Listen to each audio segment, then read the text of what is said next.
We're in England, in the village of Turville. It's 1871. Here, on one street, you can find a particular house. It's no different from the others, but many stay around it and wait for something. The house's doors open. Several adults come out of there. They look surprised and say that all the rumors turned out to be true. The woman goes out on the porch and asks a few more people to come in, and you're among them. You go inside, head into the room, and see an 11-year-old girl sleeping on the bed. She looks pale and thin. Despite loud people's conversations in the room, the girl doesn't wake up. Her mother says it's been 6 months since she fell asleep. You leave the room, and the next few people come in to see the sleeping girl with their own eyes. This is a story about the most prolonged sleep in history. The record belongs to a girl named Ellen Sadler, who slept for 9 years. She was born in the English village of Turville in the second half of the 19th century in a big family. Ellen was the 12th kid. Her parents weren't wealthy and worked hard to make ends meet. They taught their sons and daughters to help them from an early age, and Ellen was no exception. When she turned 11, she left home to work as a nanny in a nearby town. While away from her family and surrounded by strangers, Ellen began to feel bad. She had a headache, felt discomfort, and felt certain drowsiness. These symptoms became so severe that the girl couldn't work properly. She returned to the house in the village where her parents sent her to the hospital. The doctors didn't know how to help her because they couldn't diagnose her. They spent 18 weeks trying to cure the poor girl. As a result, still unwell, Ellen was discharged from the hospital. After returning home, she experienced severe headaches and drowsiness. Ellen Sadler felt worse and worse. And then, one day, she quietly lay down in her bed and fell asleep. Ellen woke up only after 9 years. All this time, the girl's mother took care of her. She fed her milk and tea. The sleeping girl was losing weight and strength. Soon, the whole village found out about Ellen. People started coming to her house to see an unusual phenomenon. They looked at her, tried to wake her up, and told their friends about her. The news about the sleeping girl spread throughout the country. Ellen had become a spectacle. People from all over England came to see a person who had been sleeping for several years. They called the house where Ellen's family lived Sleepy Cottage. Doctors and reporters came there. One journalist from the Daily Telegraph described that the girl's body was weak and too soft. Her feet were icy cold, and her lips were blue. The child's breathing was barely discernible. It seemed that life was slowly leaving this body. The girl's family took donations for the care of their daughter. Therefore, many people thought it was all a performance. For some reason, the mother didn't allow the doctor to stay with Ellen for a long time. Some said that her mother gave her sleeping pills every day to not let her wake up. And someone claimed that they had seen a conscious girl sitting by the window. Also, the girl's mother rejected the doctor's offer to conduct a medical examination in a London hospital. We're unlikely to find out the whole truth about her since there was no official diagnosis from doctors. It's possible the girl fell into a coma or suffered from another disease that was unknown to science in the 19th century. It could be a chronic sleep disorder in which a person experiences uncontrollable bouts of drowsiness. You can walk down the street and want to sleep so much that you fall to the ground. Ellen grew up in a large family and got used to hard work early. Perhaps severe fatigue and lack of sleep provoked narcolepsy. In any case, this story had a good ending. One day, Ellen Sadler woke up. She didn't remember what had happened and was very surprised when her family told her about the 9-year-long dream. The girl's growth slowed down a little and her eyesight worsened, but her health wasn't bad. Ellen got married and had 6 children. In 1911, at the age of about 50, she passed away. Let's see a completely opposite story about a person who set a record for the longest time without sleep. In January 1964, 17-year-old Randy Gardner, a high school student, claimed he stayed awake for several weeks. The experiment started in December and ended in January. At the end of that time, he felt pretty normal. This event was in the Guinness Book of Records and allowed scientists to learn a lot about the structure of the human brain. Randy wanted to do a science school project related to sleep. He had to stay awake as long as possible, and his friend had to make sure that he was always awake. In the beginning, everything went well. Randy's friend kept a diary where he recorded the slightest changes in the subject's body. Randy held on easily for the first 2 days. He was constantly on his feet and didn't come to bed. After 3 days, his cognitive and sensory abilities began to decline. On the 4th day, Randy felt sick. He walked around the house and sniffed citrus fruits. The smell of lemons and oranges helped him get rid of this bad condition. During the day, Randy played basketball and went bowling with friends. The nights were boring because the guys didn't know what to do. But still, Randy didn't go to bed. A week passed, and Randy showed excellent basketball results. His physical skills hadn't changed. His speech was clear and logical. By this moment, the news all over the country had been speaking about Randy and his experiment. He became a celebrity, and it also helped him stay awake.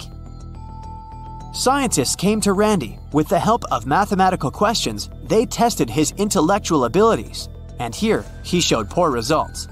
He was solving an example in mathematics, but then he forgot what was going on and what he was doing. Scientists scanned his brain and recorded its activity data. Then, on January 8, 1964 at 2 a.m., Randy broke the previous record time without sleep. He was awake for 264 hours. Scientists attached electrodes to his head when he fell asleep and observed brain activity. Randy woke up after a few hours of sleep to go to the toilet. Then he lay in bed and got up only after 14 hours. He went to school in a great mood. Everyone was shocked. It seemed that his brain-heavy experiment had no negative consequences. Randy continued to study as before, play basketball, and spend time with friends.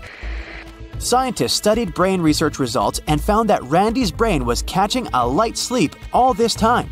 These are called microsleeps, and the curious thing is that the person who's experiencing it may not even notice that they're technically sleeping. Several years passed. Everyone already forgot about this record. Randy grew up. One day, a reporter remembered Randy's experiment and interviewed him.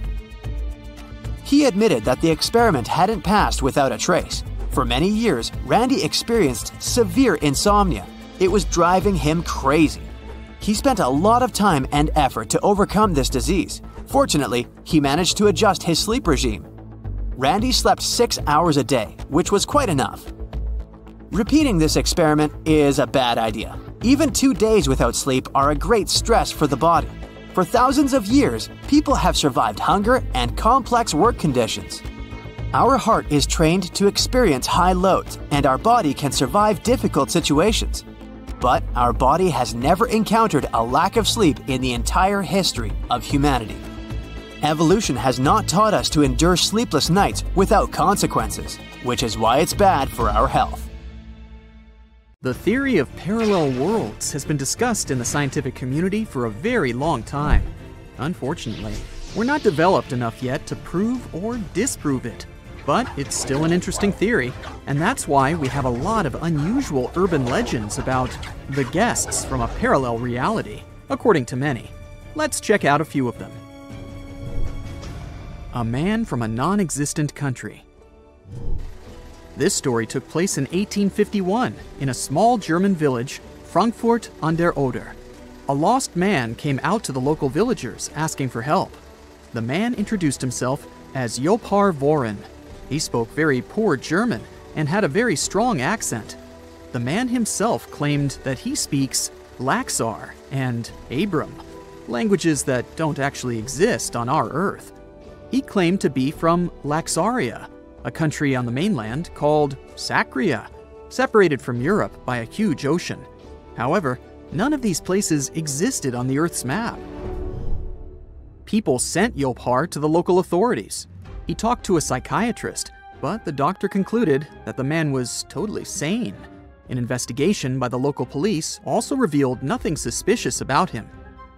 Jopar Voren claimed that the purpose of his visit to Europe was to find his long-lost brother. He survived a shipwreck and found himself near the village.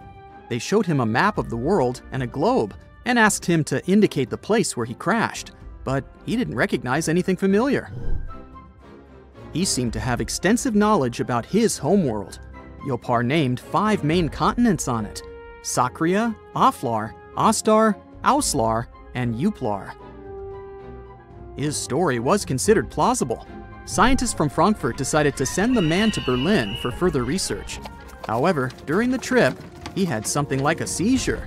The man suddenly jumped out of the carriage and disappeared into the surrounding forest. Despite a long and thorough search, no traces of Yopar were found. He seemed to have disappeared as mysteriously as he had appeared.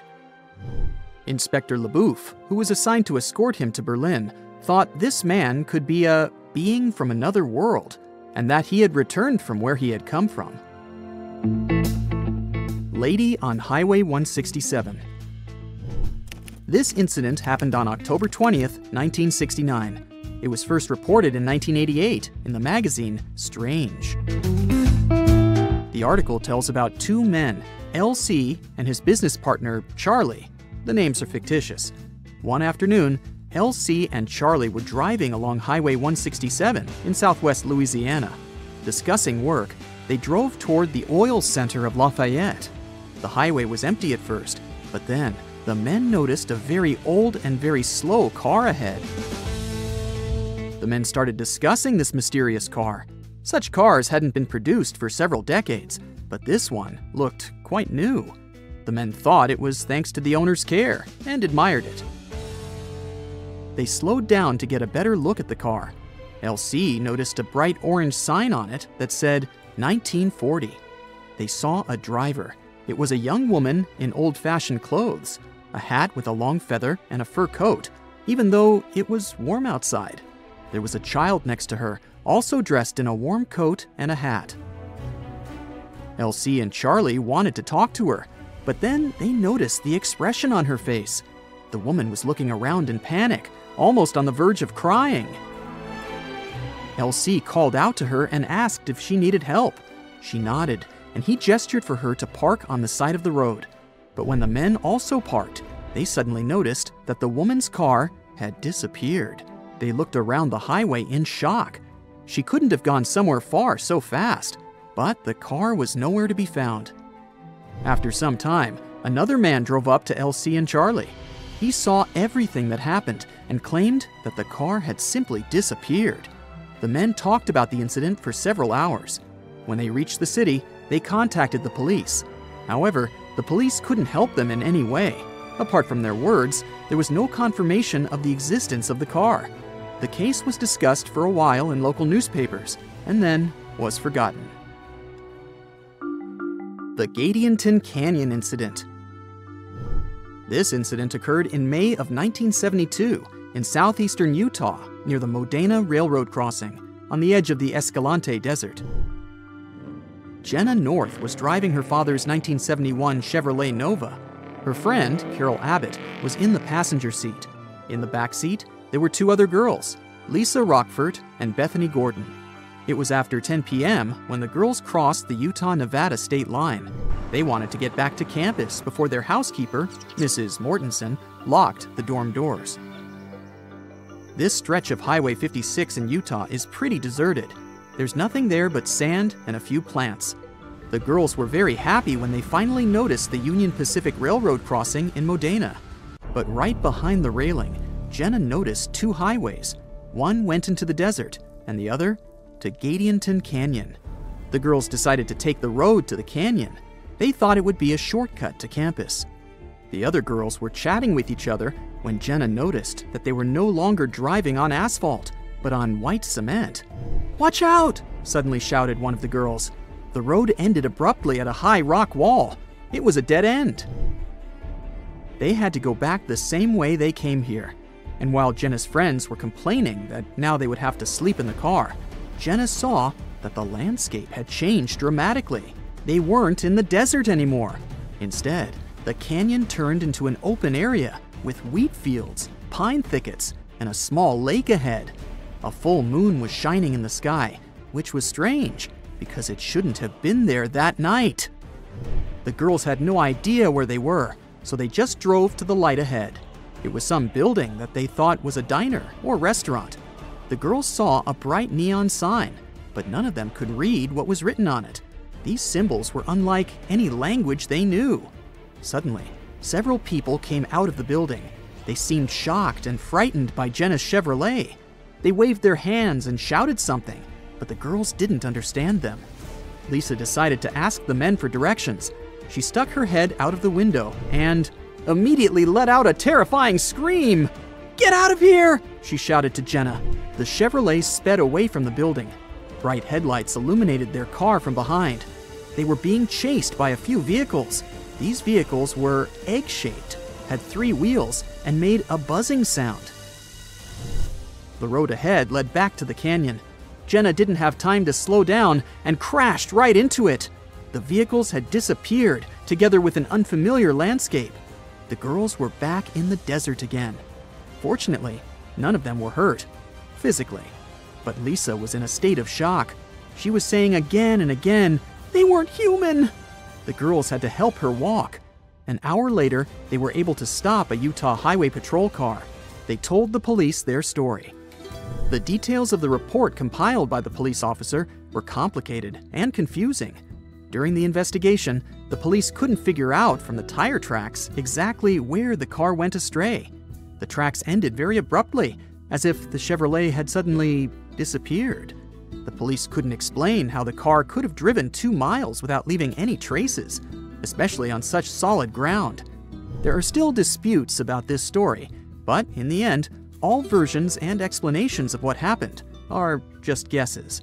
Perhaps we'll never find out the truth. These were the urban legends about interdimensional traveling. Of course, there's no proof that any of these stories are real. Often the truth turns out to be very mundane. For example, the famous man from Taured, who people also called a guest from another reality, turned out to be a simple fraudster named John Allen Kuchar Zegrus. But even so, these stories are still very interesting.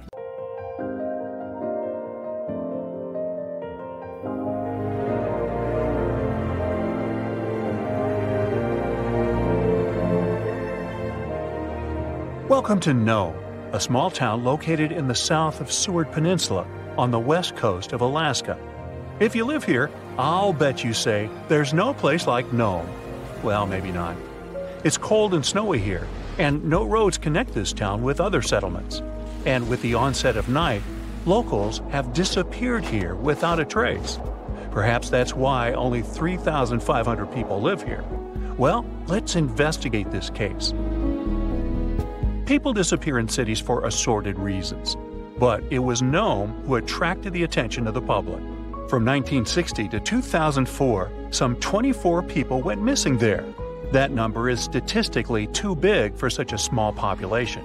People just didn't come home in the morning, and no one knew what had happened to them. All the locals in small towns like Nome know each other. There are almost no strangers here, as it's difficult to get to Nome. There are no roads and no ferry crossing. All roads from Nome break off and lead to beautiful natural landscapes unspoiled by human mammals. You can get there and back by plane. And this is not some passenger jet, but a small biplane. Another way to get there is by snowmobile. By the way, Nome is the ultimate point of the famous dog sled race, the Iditarod. Also, you can pay locals from neighboring villages and towns to bring you to Nome by motorboat. But despite this, the town has become quite famous. The frequent disappearance of people finally got needed attention. The whole world found out about Nome, and in 2009, Hollywood even made a movie about it. For a long time, no one could solve the mystery. The police had no clues, no witnesses, nothing. There are long, cold nights here in winter, and the air becomes so cold that a glass of water freezes in minutes. Snow can fall constantly. Therefore, if someone leaves the town at night, snow will sweep all traces away by the morning. Of course, people began to come up with their own theories. The most popular one was about someone who took people away by force. The police didn't find any evidence that some person could do it. So, if it's not a human, it could be some beast. And again, police found no evidence to support this version. After that, people started thinking that creatures from other planets caused these disappearances. Many locals were sure that the town was a popular destination for extraterrestrial spaceships. The plot of the Hollywood movie The Fourth Kind was based on this version. More time passed. Finally, the police and the FBI launched a large-scale investigation, and they uncovered the truth. They realized that the stories about missing people were exaggerated. The popularity of Gnome and the constant talk about fantastic things made people believe in the reality of these versions. Now, let's assume that some of the appearances were made up. But still, many people are gone. What about them? The answer is bars and harsh weather. Entertainment venues are open at night. Some locals have fun, leave the bar, and go home. At this moment, a heavy snowstorm begins.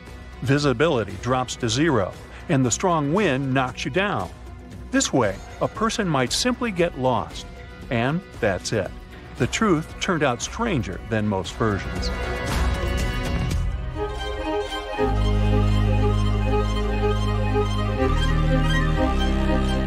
The Bermuda Triangle is a big area in the Atlantic Ocean, so the disappearance of ships and planes there seems not so surprising. But it's much creepier when it happens on a lake. Let's visit the Lake Michigan Triangle. It's located between Michigan and Wisconsin. For a couple of centuries, terrible things have been happening here.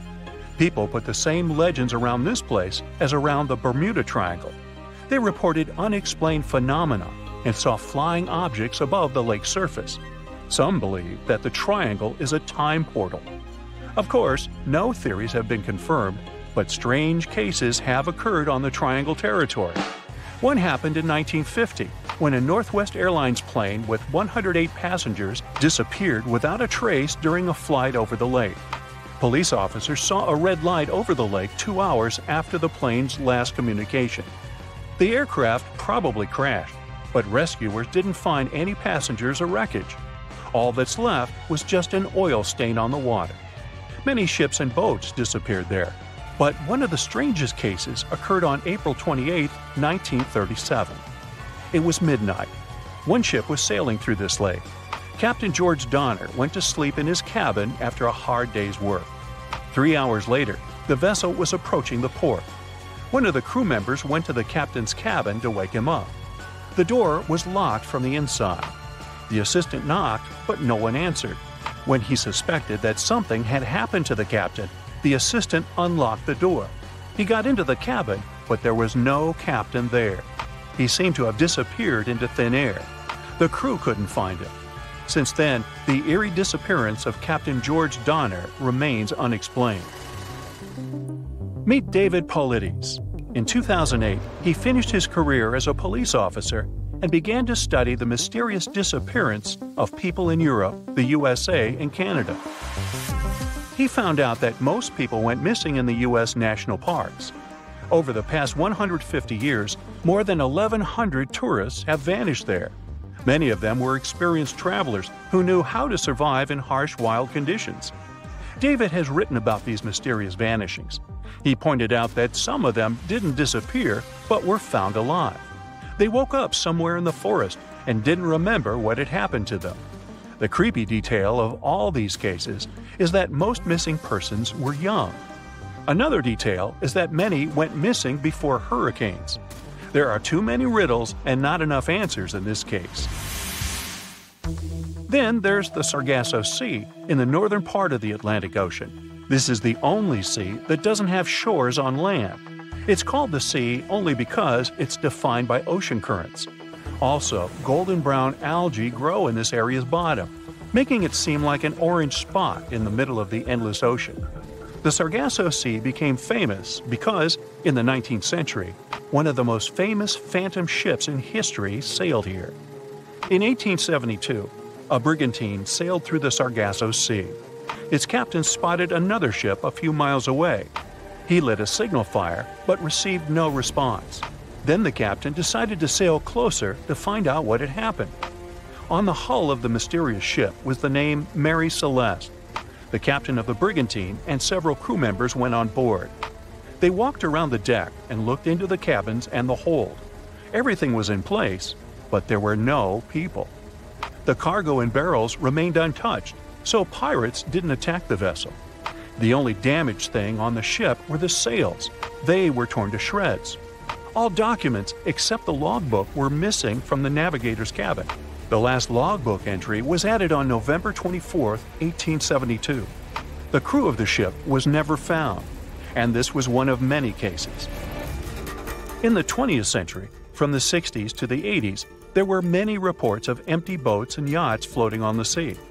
Also, some entire ships disappeared without a trace. All these cases still remain a mystery. According to one version, the four-sided current forms water funnels. Whirlpools can quickly pull a ship into the depths of the sea. This explains the disappearance of boats. But what about cases when the vessel is still on the water without a crew? Sometimes these whirlpools can create wind vortices. They're like little tornadoes. What if these whirlwinds are powerful enough to throw people overboard and tear the sails? Yeah, the theory seems too fantastic. So, what do you think happened? Are you used to picking up hitchhikers on your long commute to work? You might want to hear about the hitchhiker road scam. This trick preys on unsuspecting drivers. The scam typically starts with a person posing as a hitchhiker who flags down a car on the side of the road. They may claim to be stranded or in need of a ride to a nearby town or city. In some cases, the hitchhiker may ask the driver to pull over at a specific location, such as a gas station or convenience store, where they will then disappear with the driver's money or other valuables. This scam can also be done in groups, where a bunch of people will flag down a car and ask for a ride, and once the car is on the move, they will threaten the driver and steal money, valuables, or even the car itself. It's important to be aware of this scam and to always be cautious when picking up hitchhikers. It's best to avoid giving money or other valuables to anyone who claims to need a ride, and to never pull over at a location that is not safe or familiar. Hitchhikers are not the only reason why you might get into trouble on the road. A slice of cheese isn't something you'd expect to find on your parked car, am I right? Well, it might indicate something quite dangerous. One woman told the story of such an experience online, thinking it was just a prank made by some neighborhood youngster. She decided to call a friend and ask for help with cleaning the car up. But once the two ladies started rubbing off the melted cheese from her windshield, they saw something strange nearby. She remembered seeing a white van arriving. In it were a bunch of men, suspiciously staring at them. She wasn't alone, so she decided it was safe enough to finish cleaning up the car, even though they didn't feel comfortable being stared at. It took them almost an hour to scrape off the cheese that had melted under the heat. She did wonder, though, if this wasn't a tactic to rob a person. That's because most people would be so focused on cleaning up the mess on their car, they'd be distracted from keeping an eye on the thing they left in the car, like bags, wallets, or even recent shopping items. Or worse, what if it was a kidnapping strategy? That sticky cheese would keep a person really concentrated on fixing the car, so they wouldn't be able to see suspicious people coming at them in due course. The key takeaway from this story: if you ever see a piece of cheese on your car, might as well leave it as it is, as long as it's not blocking your view and it doesn't really affect your driving. Your safest bet is to just clean it at home, or take it to the nearest car wash. They'll know the best way to clean up the vehicle without ruining the paint. Sure, the piece of cheese on a car scam might just be a coincidence, but some scams out there are more legitimate, with this next one being quite the unusual method when it comes to snatching away other people's cars. If you notice a t-shirt or a hoodie on your windshield, or even wrapped between your wiper blades, don't be so quick to take it away. Again, it can be placed there on purpose to distract you while your car gets taken away.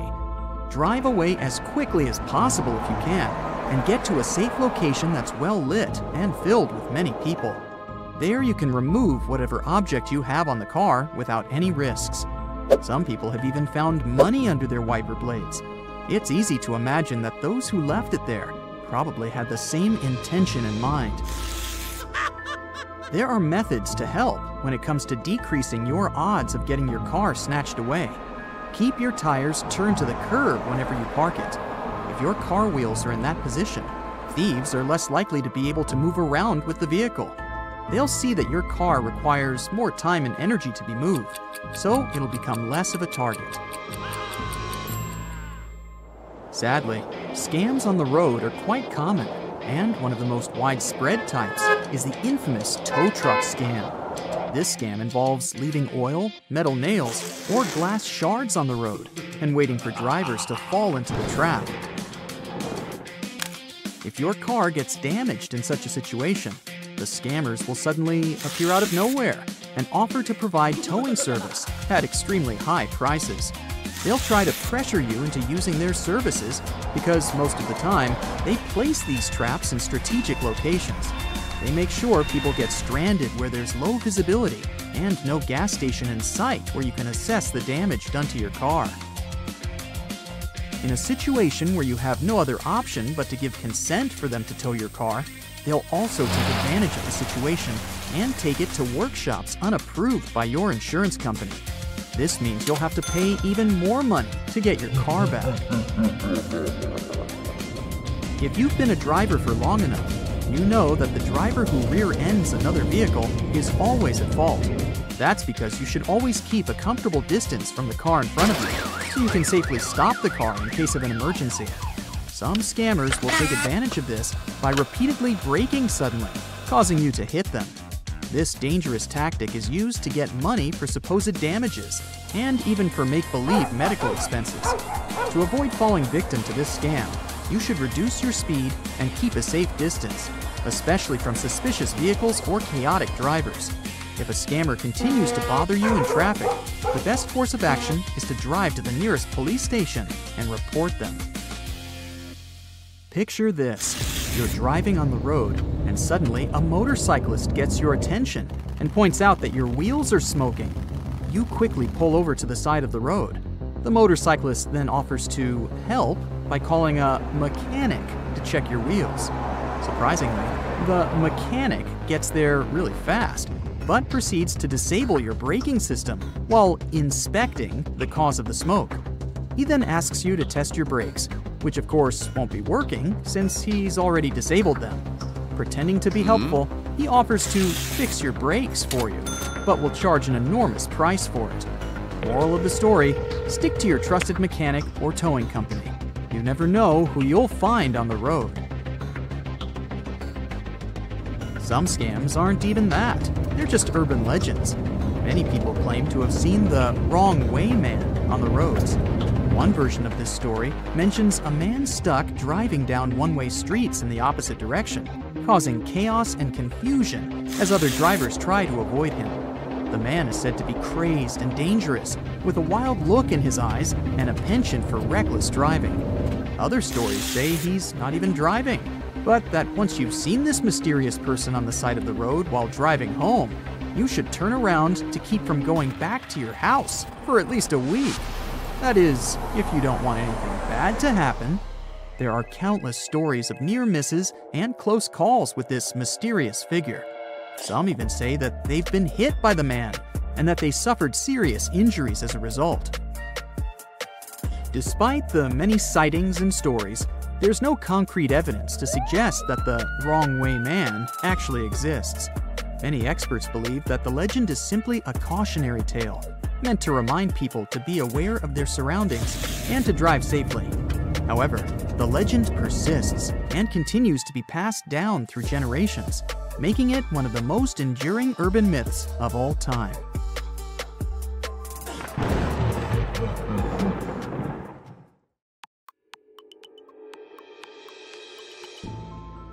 You know how Stephen Hawking said, the best evidence we have that time travel is not possible and never will be, is that we have not been invaded by hordes of tourists from the future.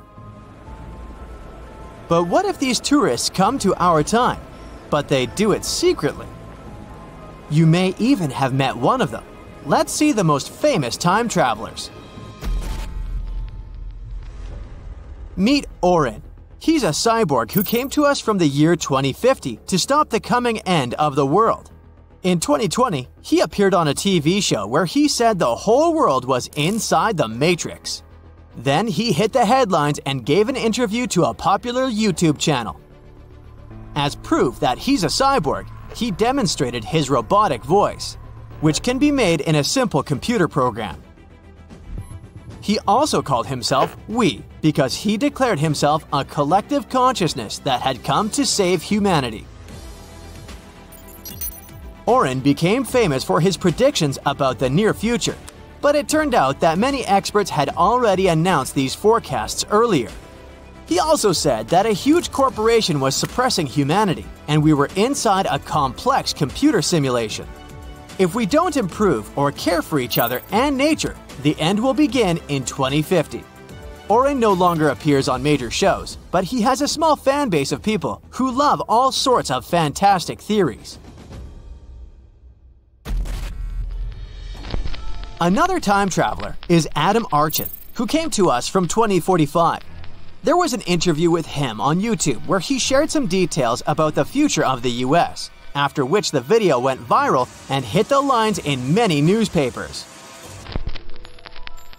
Archin reported that the last official president of the country would be the daughter of Martin Luther King III, and she would become the greatest US president in history.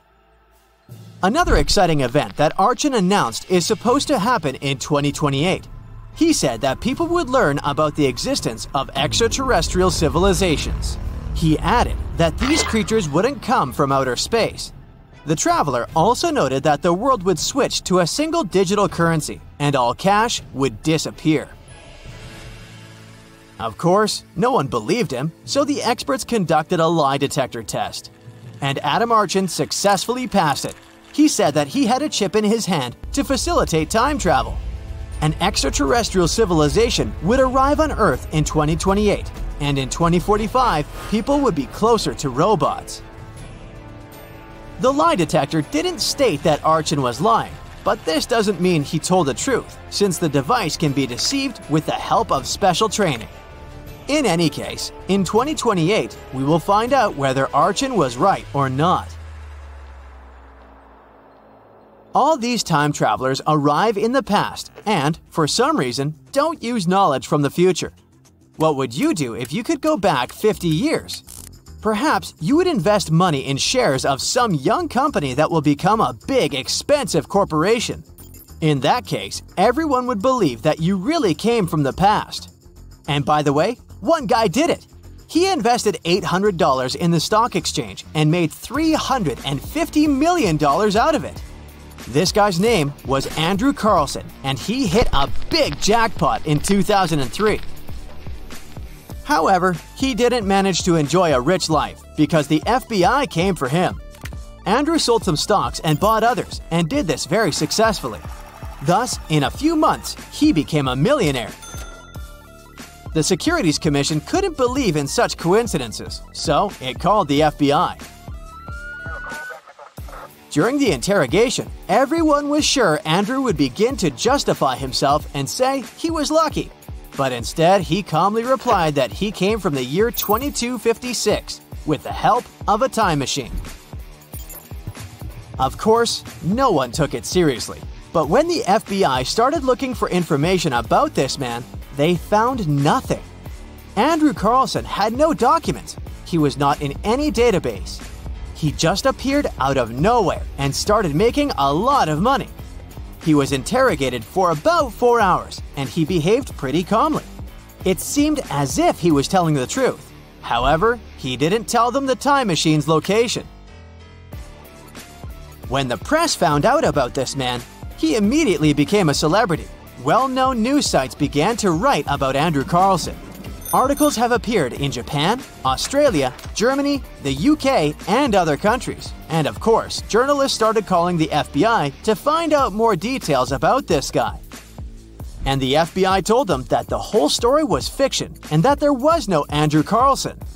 Information about him appeared on an internet resource known for its fake news. At some point, the article about the time traveler somehow got into Yahoo, where it went viral. So, as we see, all statements about time travelers are either fiction or a lie.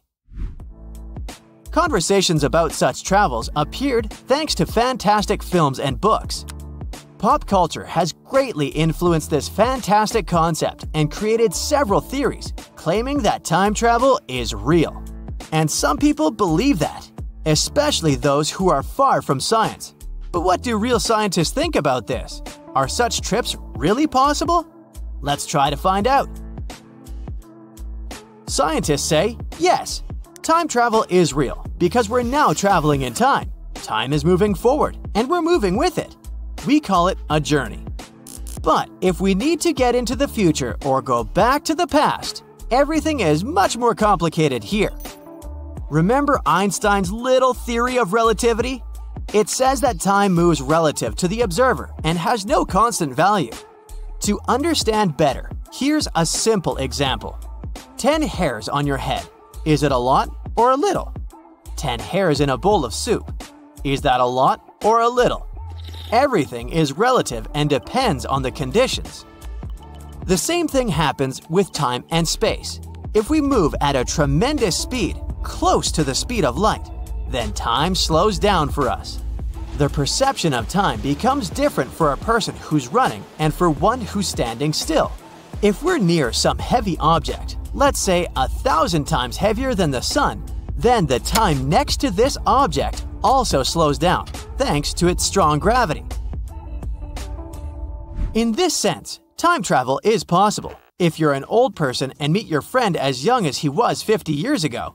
Why are you so young? Oh, I've been flying in space at a tremendous speed all this time, that's all. But this doesn't mean that this friend just sat on the ship for 50 years and didn't age. No, time was different for him. 10 years for you on Earth is a long period of time, but for him, these 10 years passed like half an hour.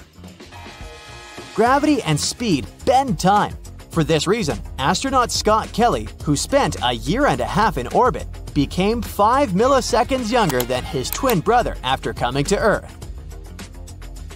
All this time Scott spent inside the ship flying in orbit at high speed, and he was also further away from the gravitational center of the planet.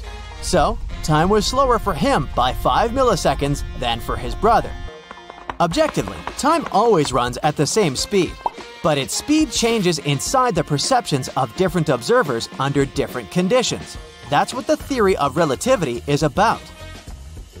But what about jumping into the future or the past, like in movies? Wormholes will help you with this. This is something like tunnels that pass through space and time and can connect different time segments in different places in the universe. They are like cheat codes that can break the laws of the universe. Wormholes are elusive, have different sizes, are unpredictable, appear in space, and vanish. But their main problem is that wormholes only exist in theory and sci-fi and have never been noticed in our universe by scientists. Strange things occur in the cold waters of Antarctica. One of these things happened to a ship called Jenny. It was a small schooner whose history began in 1822. The boat and its crew set sail and disappeared a year later. For 18 years, the ship was considered sunk. People forgot about it, but in 1840, the vessel reminded the world of itself. That year, the whaling ship Hope sailed through the Drake Channel in Antarctica. The crew members noticed a ship among icebergs. It was the schooner Jenny. It was floating slowly in the dark, with no signs of life. The captain of the Hope, Mr. Brighton, gave the order to approach the mysterious vessel. They thought it was some creepy ghost ship, but as they came closer, they noticed crew members on the deck. The sailors of the Hope called out to them, but received no answer. This time, it became clear that something terrible had happened to the Jenny. When Brighton boarded, he realized that the Jenny crew members weren't missing. They were here. Frozen people stood like statues. Brighton went down to the lower deck and found the captain. He was sitting frozen at the table, holding a pen. Brighton looked at the logbook. The last record was made on May 4th, 1823. The captain wrote that he was the only living member of the crew. They spent 71 days without food. It seemed that the ship got lost in the sea because its captain went off course or sailed into an iceberg, but no one knew for sure. After that, nobody ever saw the Jenny again.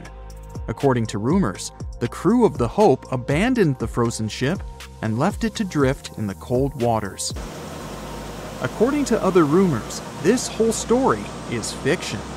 The story of the Jenny was described in a German magazine in the middle of the 19th century. Still, there was no further evidence of the ship's existence. Already in our time, Cambridge University decided to explore the case of the Jenny. The researchers discovered that one of the crew members of the Hope, who didn't disclose his name, told someone the legend of the frozen ship. Someone shared the story with another guy, and it was published in a German magazine called Globus. And that's all. There was no other evidence. One of the most famous ghost ships was the Mary Celeste, and there's no doubt about its existence. The history of this vessel was documented in court. People wrote about it in newspapers, but the most exciting thing is that the ship continued to be used even after 10 people disappeared from its deck. The history of the Mary Celeste began in Canada in 1861. When it was first built, the ship was called the Amazon. It changed captains several times, and it also hit some rocks. The boat was sold, bought, then sold again, repaired, and sailed under the name Mary Celeste. In 1872, it had a new captain, Benjamin Briggs.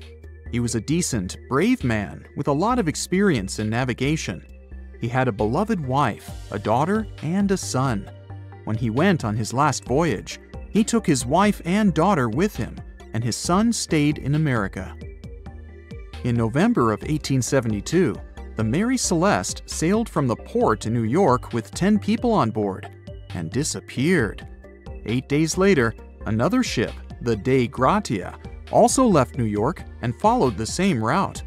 Dei Gratia's captain, David Morehouse, noticed the Mary Celeste and immediately realized something was wrong. The ship was moving too freely, as if no one was controlling it. The captain tried to contact the crew members, but no one answered him. Then, together with other sailors, he climbed aboard the Mary Celeste. The ship was in good condition. There was no damage. The hold was slightly filled with water, but it could be easily pumped out. Everything seemed fine, but one lifeboat was missing. The crew members' valuables were in their cabins. The cargo was in the hold. The supplies of water and food were untouched. Judging by the records in the logbook, the ship was caught in a storm, but it was not too strong. Other ships also sailed through this storm, but nothing bad happened to them. The last record was dated November 25th, and it claimed that everything was fine. The sails of the Mary Celeste were slightly damaged, but perhaps it happened after the crew had disappeared. The whole ship was in excellent condition, but what made the people leave it? Part of the crew of the Dei Gratia stayed on board the Mary Celeste to bring it to dry land. Everything went well. They delivered the ship to the closest port. Next, the captain of the Dei Gratia appeared before the court and told about what had happened. However, the prosecutor and the judge didn't want to believe in the story of the Mary Celeste. They were sure the captain got rid of the ship's crew to get money for its cargo. According to the maritime laws of that time, if you found a ghost ship with valuable cargo, then a substantial part of this cargo belonged to you. So, many people thought that David Morehouse decided to earn some money. This version seemed to be more valid than the one about the mysterious disappearance of 10 people. Fortunately, no one accused the captain of committing a crime. They thanked him for his service and gave him a monetary reward. However, his reputation was damaged, which greatly affected his career, as many believed he attacked the crew of the Mary Celeste. But even after this terrible case, trial, and investigation, the story was not over. The Mary Celeste was still an expensive and efficient vessel. It sailed several times, but then one captain crashed it into the reefs to get insurance. The court revealed this deception and accused the captain of intentional property damage. The story of the Mary Celeste became famous all over the world. People began to build their theories, realistic and not. Someone believed the ship had sailed through the Bermuda Triangle, but this version was quickly refuted, as the route of the Mary Celeste passed thousands of miles away from the Bermuda region. Did the Kraken or another giant monster attack the ship? Nope. Since the boat was found in almost perfect condition, there were no signs of a struggle. One of the most popular versions was that the crew of the Mary Celeste stole some valuable cargo and sailed to Spain on the rescue boat. However, those who knew Captain Benjamin Briggs said he was a good, honest man. Besides, he had a son in New York, and Briggs would never leave him. A more thorough investigation revealed that a series of accidental circumstances could have caused the disappearance of the ship's crew. Before its last voyage, the vessel delivered coal. Perhaps the pump intended for pumping water got clogged with coal after that, and when the ship got into a storm, the hold filled with water and the pump broke. The captain couldn't understand the amount of water because numerous barrels in the cargo hold blocked the view. Benjamin Briggs assumed it was dangerous to stay on the ship during a storm, so he evacuated with the passengers on a lifeboat. Perhaps they were close to land and decided to sail there, but the storm intensified and overturned the boat. Also, one record in the log journal said that the chronometer was faulty. It was a device that helped to determine your location at sea using longitude. Briggs got lost and didn't know which way to sail. The storm was strong, and he couldn't determine whether the ship would sink. Perhaps Briggs decided to leave the ship in a rescue boat when he saw the coast of the Azores. The uniqueness of this ghost ship case is that, unlike many others, you can investigate it yourself. There's a lot of information about the Mary Celeste on the internet. There are documentaries and research articles. Perhaps you'll be able to notice something that others haven't seen and solve the mystery of the disappearance of 10 people. 47-year-old Kenny Veach told his family he was going hiking for 2 days. His destination? The Mojave Desert. The man wanted to revisit a cave he had discovered during one of his previous hikes.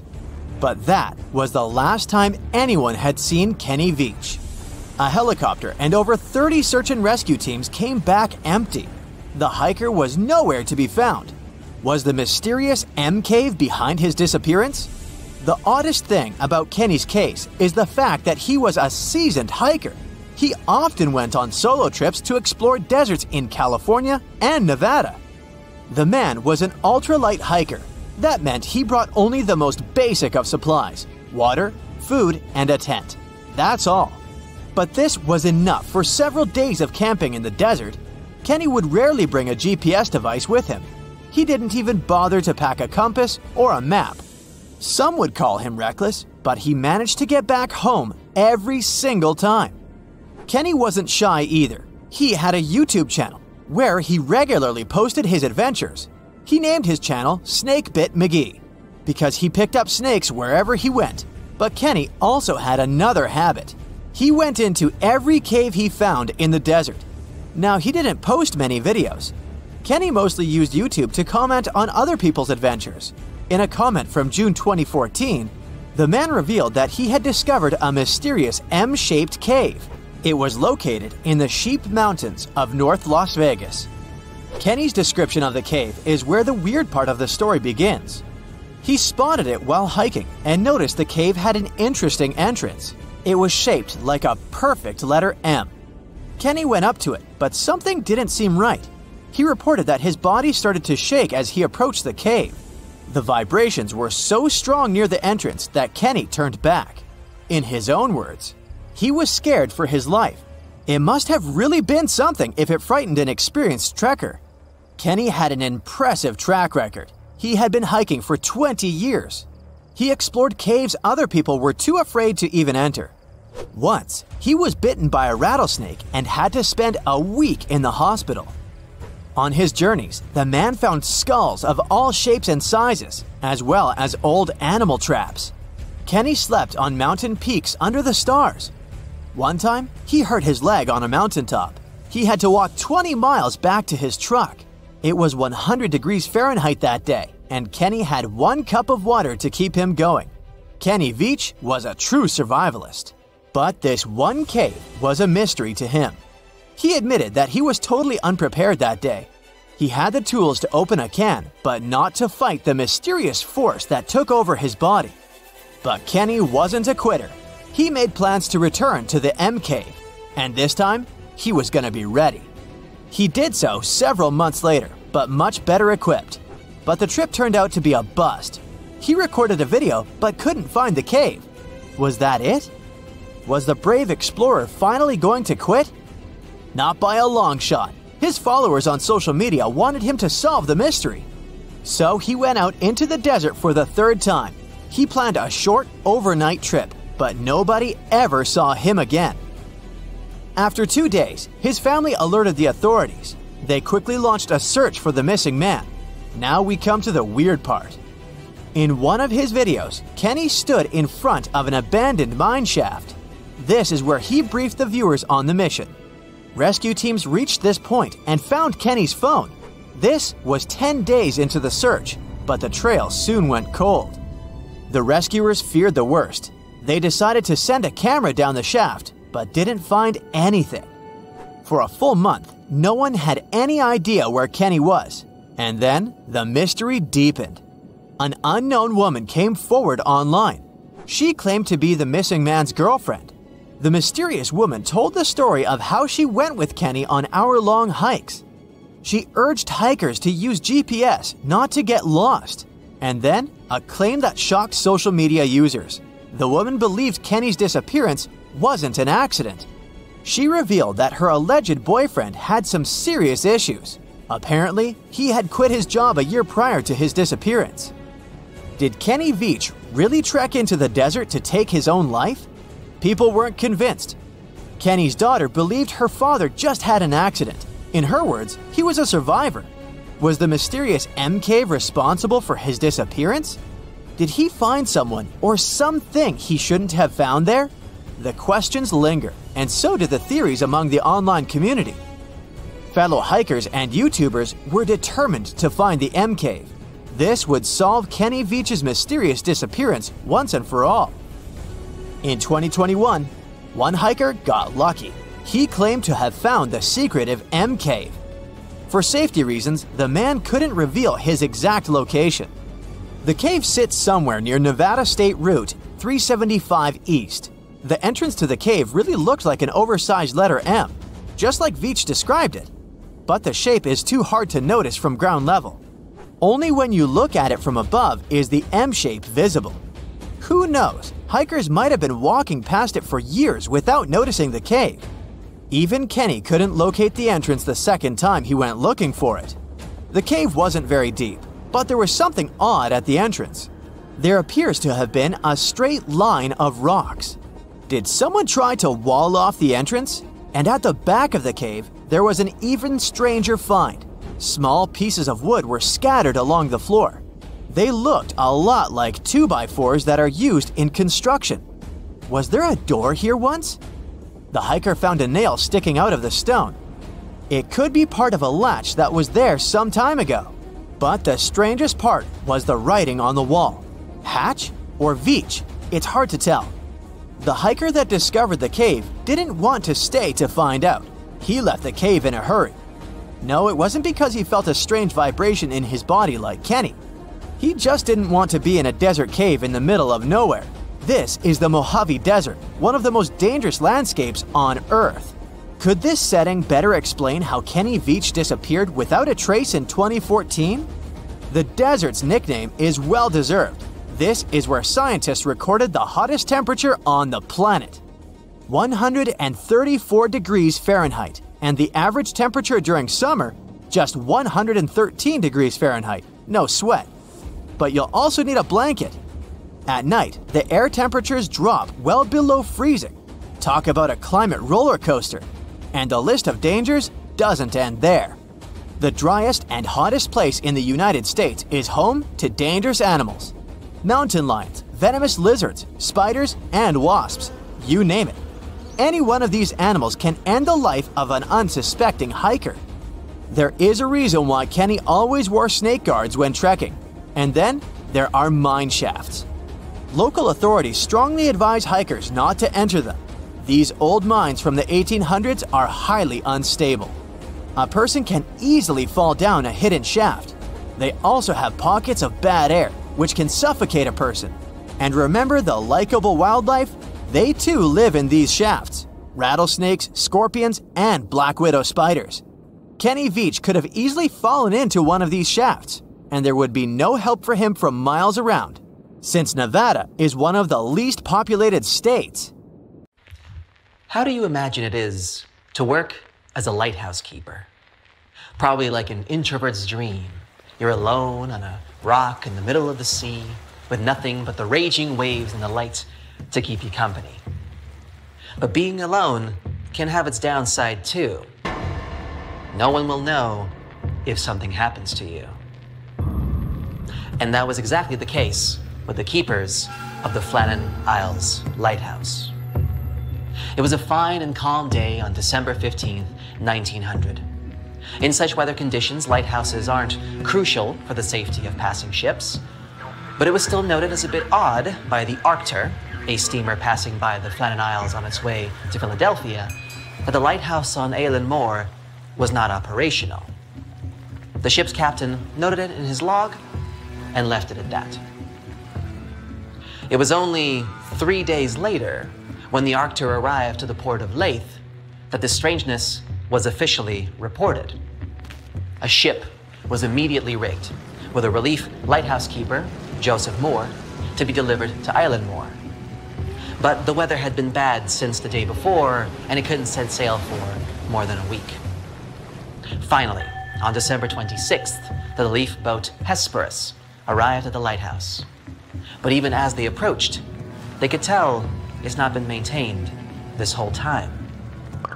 The lighthouse had normally been manned by 3 people, James Ducat and Thomas Marshall, the regular keepers, and Donald MacArthur, the occasional who has been substituting for another keeper on sick leave. There was a 4th too, a rotating man who was on store at the time. The Hesperus crew, however, was met by no one. Normally, at least one of them would have been waiting for the ship on the dock. That was the first sign of trouble, but by far not the last. Upon arrival, James Harvey, captain of the ship, also noticed that there was no signal flag on the flagstaff to welcome the relief boat, and all the supply crates had been left on the landing while they should have been inside. Harvey blew the ship's whistle. No reaction. A flare was fired in the air. No effect either. The sense of unease grew on the Hesperus, so Moore decided to deploy a boat and go on shore alone to investigate. It was ominously quiet on the island. The lighthouse stood dark and lifeless, only seagulls keeping it company. Moore went on to explore the territory and the building itself, and what he found unsettled him even further. There was no sign of the keepers, not even a trace left. Both the main gate and the entrance door to the lighthouse were closed. The beds were unmade, and most eerily, the clock stopped. That meant the men were absent for more than a week. Pensive and alarmed, Moore returned to the ship and took 3 volunteers back to shore to further investigate. Inside the lighthouse, they saw other signs the keepers left in a hurry. There was an overturned chair near the dinner table, and 2 of the 3 protective oilskin coats were missing. The 3rd was still on the hook, which was very strange. The weather during the past week was terrible, so why would one of the men leave the building without protection? And in any case, the rules dictated that there should always be at least 1 keeper on the post tending to the lighthouse. For all three of them to leave at once, something terrible must have happened. When the men returned to the Hesperus, Captain Harvey used a telegraph to send a note to the Northern Lighthouse Board. It said that a dreadful accident had happened at the Flannans and that all the keepers had disappeared. His guess was that the poor souls had been swept away by the raging sea or had fallen from a cliff. Harvey's requested an official investigation to be conducted, and on December 29th, Robert Moorhead, a Northern Lighthouse Board superintendent, arrived to do just that. And here's where things truly took a turn for the eerie. Moorhead found the lighthouse logbook that the men kept until their disappearance, that is, about dinner time of December 15th. On December 12th, Thomas Marshall wrote that there were severe winds the likes of which he'd never seen in 20 years. Also, the two other men began acting in a highly unusual way. Ducat, according to the logbook, was very quiet, and MacArthur was crying. Highly unusual in this instance was a huge understatement. All three of the keepers were tough, hardened men, and MacArthur was a veteran mariner. It was simply impossible that he could have been crying because of the storm, no matter how bad it was. The entry from December 13th told that the winds were still howling, and the sea was even more violent than the day before. The log implied that the three men were terrified, which was, again, very strange since they were experienced keepers and knew that they were safe inside the lighthouse. The elements could do nothing against a sturdy stone structure built specifically to withstand rough weather conditions like these. But perhaps the most unsettling of this was the fact that there were actually no storms cited on the 12th, 13th, or 14th of December in that area. It was written in the log that the skies finally cleared only on the morning of December 15th. And that was the last entry. The keepers went missing on the evening of the same day. There are so many inconsistencies in this whole story that it remains a mystery to this day.